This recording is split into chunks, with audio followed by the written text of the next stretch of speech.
Ravindra Singh ji party. धन्यवाद सभापति महोदय, मुझे आपने बोलने का मौका दिया। और सबसे बड़ी चीज, विश्वविद्यालयों से जुड़ी हुई चर्चा चल रही है, कुल गुरु की बात चल रही है।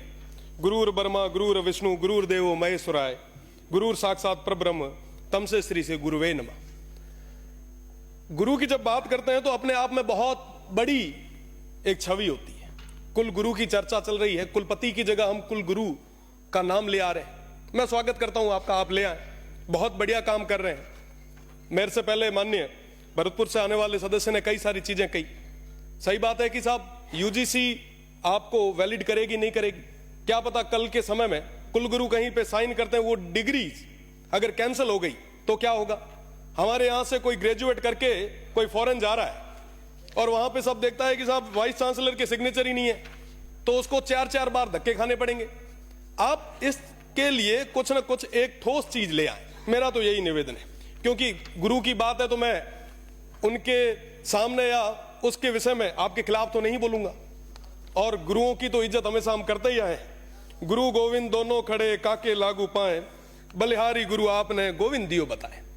बहुत बड़ा नाम है, आप करें, स्वागत है आपका। पर मेरा निवेदन है कि आप विश्वविद्यालयों के बारे में भी सोचें। मैं जोधपुर यूनिवर्सिटी में 2019 से लेकर 22 तक छात्र संघ का अध्यक्ष रहा, खूब बार धरने दिए, प्रदर्शन किए। एक बार की मैं आपको बात बता रहा हूं कि पिछली बार पेंशनर जो है, जो लगभग अपना पूरा जीवन वहां पे निकाल के आते हैं, वो सारे लोग बुजुर्ग, हरिमोहन जी साहब सबसे वरिष्ठ हैं। हरिमोहन जी साहब 70, 75 साल के हमारे जो बुजुर्ग हैं, जिन्होंने पूरा जीवन दिया है, वो सड़कों पे आए, धरने दिए। मैंने कहा क्या हुआ साहब, तो कह रहे हैं कि साहब हमने पूरा जीवन इस संस्था को दे दिया, आज के समय में ये संस्था हमें पेंशन तक नहीं दे पा रही। आप विचार करें कि चतुर्थ श्रेणी का कोई कर्मचारी है जिसकी पेंशन कुल मिला के 10,000 है, अगर 6 महीने तक आप उनको पेंशन नहीं दोगे तो उसकी क्या स्थिति होगी। होली दिवाली हमारे लिए गई है, हमारे लिए तो खूब सारे लोग आते होंगे मिठाइयां लेके, उनके लिए, उनके बच्चों के लिए, पोतों के लिए मिठाई कौन ले जाएगा, क्या स्थिति होगी। तो कहीं ना कहीं फाइनेंशियल क्राइसिस के अंदर हमारी सारी यूनिवर्सिटीज फाइनेंशियल क्राइसिस से गुजर रही है। हम उसको अपलिफ्ट कैसे करें, उसके बारे में चर्चा करने की ज्यादा जरूरत है। अब बात करें स्टाफ की, यूनिवर्सिटी के अंदर सारे प्रोफेसर्स के पद खाली पड़े, असिस्टेंट प्रोफेसर्स के पद खाली पड़े, टीचिंग नॉन टीचिंग के सारे पद खाली पड़े, कोई बात करने के लिए तैयार नहीं है। जो गेस्ट फैकल्टी पे जो प्रोफेसर्स आ रहे हैं, जो पढ़ाने के लिए आ रहे हैं, वो इसी उम्मीद के साथ कि कभी ना कभी सरकार कोई ना कोई ऑर्डिनेंस लाएगी और हमें परमानेंट करेगी। तो मेरा तो निवेदन है कि जो गेस्ट फैकल्टी पे आ रहे हैं, आप उनको परमानेंट करें। नॉन टीचिंग के जो स्टाफ है, लगभग काफी लोग तो ऐसे हैं जिन्होंने पूरा जीवन दे दिया, अभी तक वो टेम्परेरी है, उन लोगों को आप परमानेंट करें। साथ ही साथ मैं स्टूडेंट्स की बात करूं, आप बहुत एक्टिव हैं, माननीय मंत्री जी बहुत लांठा है। आपसे तो मेरा ये निवेदन है कि आप उन यूनिवर्सिटीज में, उन हॉस्टल्स में, उन विद्यार्थियों के साथ में एक एक दिन, एक एक रात गुजार के आए। आप वहां की हॉस्टल्स की स्थिति देखें, वाकई लगेगा स्टूडेंट्स को कि हमारे माननीय मंत्री जी बहुत एक्टिव हैं। आप वहां पे जाएंगे तो देखेंगे कि साहब हमारे पास क्वालिटी की कोई कमी नहीं है, कोई कमी नहीं है। बहुत ब्रिलियंट स्टूडेंट हमारे यहाँ पे। आप उनके बीच में अगर समय निकालेंगे तो 4 चीजें साथ में निकल के भी आएगी। साथ ही साथ अभी बात चल रही थी सिंडिकेट की, सिनेट की, तो सिनेट और सिंडिकेट के अंदर छात्रों को या छात्र नेता या जो ब्रिलियंट स्टूडेंट है, आप कैसे भी तय करें और उनको जगह दें, ताकि एक कम्युनिकेट रहे। समन्वय नहीं है साहब, विश्वविद्यालय प्रशासन अलग भाग रहा है, छात्र अलग भाग रहे हैं, तो कहीं ना कहीं एक ब्रिज बनाने की जरूरत है। मेरा निवेदन है कि आप इस बारे में भी सोचें। साथ ही साथ मैं स्पोर्ट्स की बात करूंगा साहब। आज के समय में यूनिवर्सिटीज का स्पोर्ट्स हम बात कर रहे हैं साहब, पंजाब हरियाणा में इतने खिलाड़ी बाहर जा रहे हैं, इतना बढ़िया बढ़िया परफॉर्म कर रहे हैं। हमारे स्टूडेंट्स को क्या हुआ साहब, वो इसलिए खेल नहीं पा रहे हैं कि साहब उनके पास ना तो पूरे संसाधन है, ना वहां पे पूरे शिक्षक है। मेरा निवेदन है कि अपन इस बारे में हमें बात करनी पड़ेगी। आज एआई का जमाना आया है, टेक्निकल चीजों का जमाना आ गया है। हमारे बच्चे आज के समय में ग्रेजुएट होके बेरोजगार होते जा रहे हैं। एक लंबी फेरियस्त हमारे पास, एक दिनों दिन ये आंकड़ा बढ़ता जा रहा है। साहब हमें विचार करना पड़ेगा कि हम जिस ओर जा रहे हैं क्या वो रास्ता सही है। साथ ही साथ मेरा तो यही विशेषकर निवेदन माननीय मंत्री जी से रहेगा कि आप वहां जाएं। साथ ही फीस का मामला है, बहुत बड़ी चीज है, बहुत गंभीर समस्या है माननीय सभापति जी। मैं उस छात्र संघ का अध्यक्ष भी रहा, छात्रों के बीच में काम करने का मुझे मौका भी मिला।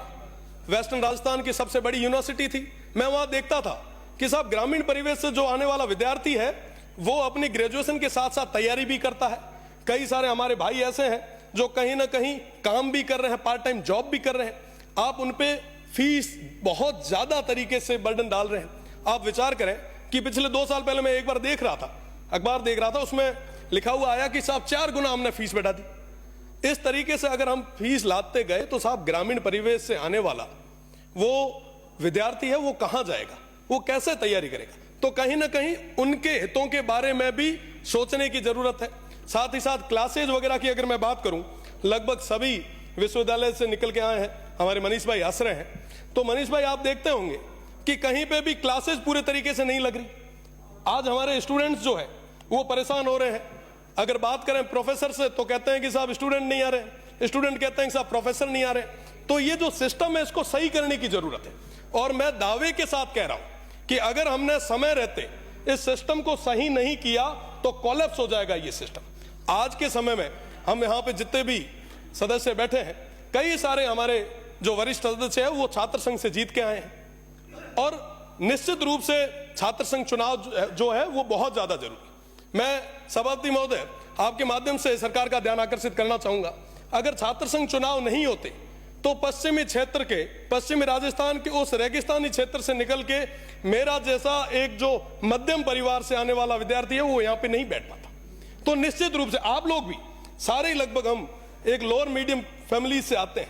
यहाँ पे मनीष भाई बैठे हैं, माननीय बायतू से आने वाले सदस्य हैं, शेरगढ़ से आने वाले सदस्य हैं, कई सारे हमारे लोग। ये तो मैं राजस्थान यूनिवर्सिटी की और जोधपुर यूनिवर्सिटी की बात कर रहा हूं, उसके साथ ही साथ सुखाड़िया से आने वाले हमारे माननीय कृपलानी जी भी बैठे हैं।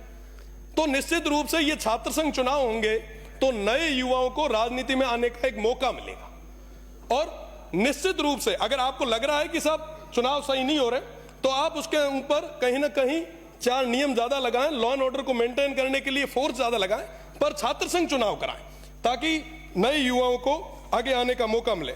साथ ही साथ मेरा एक जो विशेष निवेदन आपसे मैं वापस माननीय मंत्री जी से करूंगा कि ये जो टेम्परेरी स्टाफ जो लगे हुए हैं टीचिंग और नॉन टीचिंग के, उनको आप परमानेंट जरूर करें।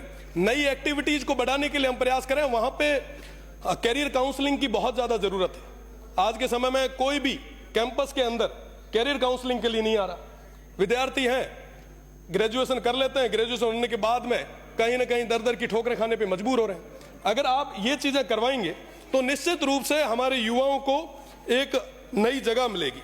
साथ ही साथ अभी चर्चा चल रही थी वाइस चांसलर और रजिस्ट्रार की। साहब मुझे कहते हुए बड़ा दुख होता है, माननीय भरतपुर से आने वाले सदस्य ने तो खुल के नहीं कहा, पर मैं सामने एक पट्टी लगी हुई देख रहा हूं, उस पर लिखा हुआ है कि भैया जो बोल रहे हो सत्य बोलो। और मैं सत्य बोल रहा हूं कि जो बड़ी अटैची लाता है उसको वाइस चांसलर बनाते हैं। वाकई जो ये कोई भी हो, कोई भी राज आया, चाहे पक्ष हो चाहे विपक्ष हो, निश्चित रूप से जो जितनी बड़ी अटैची लाता है उसको बड़ी यूनिवर्सिटी का चार्ज दे दिया जाता है। आप विचार करें, क्या वाकई वो बड़ी अटैची वाले कुलगुरु जैसे पद पे बैठने लायक है क्या?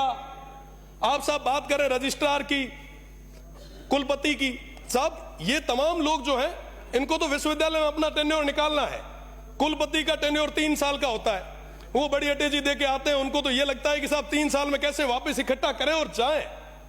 साहब इस दौर में सबसे बड़ा नुकसान किसको हो रहा है? हमारे इस प्रदेश को हो रहा है, हमारी आने वाली पीढ़ी को हो रहा है। आखिर उसका गुनहगार कौन है?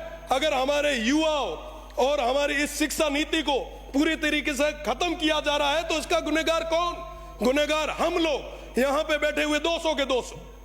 क्योंकि साहब ये चीज हो रही है, हम देख रहे हैं, पर भी हम चुप बैठे हैं, हम मौन बैठे। आखिर कब तक चलेगा ऐसे? साहब इन यूनिवर्सिटीज को बचाएगा कौन? हमारी इस शिक्षा की जो नीति है, ये जो संस्थाएं हैं, इनको बचाएगा कौन? बचाने के लिए लोगों ने हमें भेजा यहाँ पे, और माननीय मंत्री जी बिना तो हाथा जोड़ी करे थोरो है कि साहब आप इस ओर देखें, वरना वाकई ये सिस्टम लैप्स हो जाएगा। साहब रजिस्ट्रार और वाइस चांसलर को कोई लेना देना नहीं है, वो ठोक ठोका के अपने घरों घर चले जाते हैं। वो बेचारे जो नीचे बैठे स्टाफ है वो दुख के आंसू रोते हैं। वो कहते हैं कि साहब हम हमारी व्यथा कहां है, किसके आम? साहब कोई बात सुनने के लिए तैयार नहीं है, इनकी बड़ी बड़ी पहुंच है। मेरा तो निवेदन है कि आप एक एक दिन आप सर्किट हाउस में मत रुकिए, आप यूनिवर्सिटीज में रुकिए। उन युवाओं के बीच में नवाचार आएगा साहब, नए क्वालिटीज के लड़के आगे आएंगे, आपके लिए रिसर्च करने वाले लड़के आपको मिलेंगे, आप तो उनको आगे लाएं।